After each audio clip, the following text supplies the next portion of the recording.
নমস্কার, আপনাদের সকলকে স্বাগত জানাই চ্যানেল রূপা মুখার্জিতে।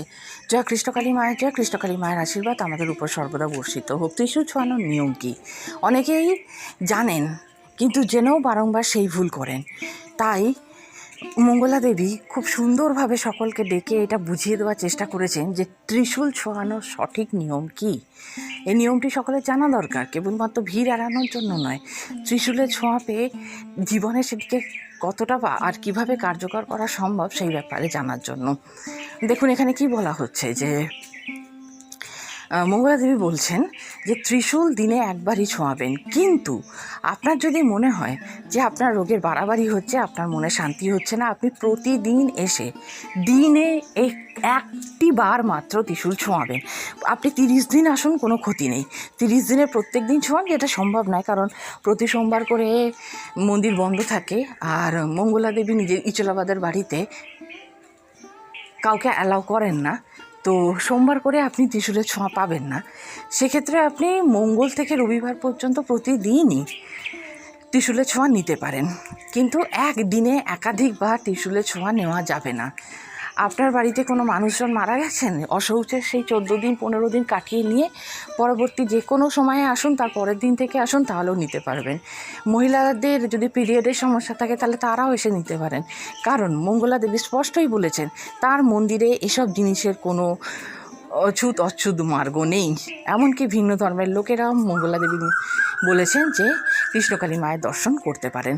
তো ত্রিশূল ছোঁয়ানোর ব্যাপারটা আমরা আরও ডিটেলসে জেনে নেব মঙ্গলা দেবীর কাছ থেকে। তবে তার আগে আপনাদের কাছে নিবেদন, ভিডিওটি ভালো লাগলে অবশ্যই লাইক, শেয়ার, কমেন্টস করবেন, চ্যানেল সাবস্ক্রাইব করে পাশে থাকবেন। কিছু ব্যাপার তোমার ভাবা যাবে, দেখা একটা জিনিস সবাইকে স্ট্রাগল করতে হবে। তুমি যদি ভাবো যে আমি পড়াশোনা করবো না, কৃষ্ণকালী মায়ের নাম জপ করে পাস করবে, সবাইকে তো স্ট্রাগল করতে হবে, কষ্ট করতে হবে না? তাই জন্য আমার ছেলেকে বলছি পড়তে হবে না, বলো তুমি এমনি পাস করে যাবে। আর কার উপকার হয়েছে শুনে একটু খুব তাড়াতাড়ি শুনবো। প্রথমত একটা কথা বলেছি, এক হচ্ছে প্রথম যে দুবার ত্রিশূল কেউ নেবেন না বলি, কারণ ভালো করে শুনে রাখুন। আপনি বাচ্চাটাকে চমের মিষ্টি দাও না কিছু একটু, আপনি এক মাস ত্রিশূল ছোঁয়াতে পারবেন, 30 দিনই ছোঁয়াতে পারবেন, কিন্তু একই দিনে দুবার ঠেকাতে পারবেন না। ধরুন আপনি আজকে নিলেন, ভাড়া আছেন, কালকে নিতে পারবেন, বা এক সপ্তাহ ভাড়া আছেন, আমি এক সপ্তাহ ধরে আমি ত্রিশূল নেবো, নিতে পারবেন। এক সপ্তাহ ধরে টানা নিতে পারবেন, কিন্তু একই দিনে দুবার নিতে পারবেন না। বা আপনি এক মাসের মধ্যে 30টা দিনই ত্রিশূল ছোঁয়াতে, কিন্তু এক দিনে যখন আমাকে ত্রিশূল ছোঁয়ায়, তখন আমি একটা যে মন্ত্র আমাকে বলেছেন, সেই মন্ত্র দিয়ে কিন্তু ত্রিশূলটা ছোঁয়ায়, কেউ দুবার নেবেন না। দ্বিতীয়ত কথা আমি প্রতিদিন বলি, যারা মিষ্টি এনেছেন, মিষ্টি আপনারা নিয়ে চলে যাবেন। মিষ্টি বাচ্চাদের বাড়িতে বাচ্চা থেকে প্রসাদ দেবেন, আপনারা প্রসাদ খাবেন। কেউ মিষ্টি ডালা ছুঁড়ে দিয়ে যাবে না। আমার কথাটা শুনবে, আমার কথা শোনো। মা যদি আমার কথা শুনতে পারে, তোমরা কেন শুনবে না? দ্বিতীয়ত কথা বলি, যেটা হচ্ছে ধূপ মোমবাতি।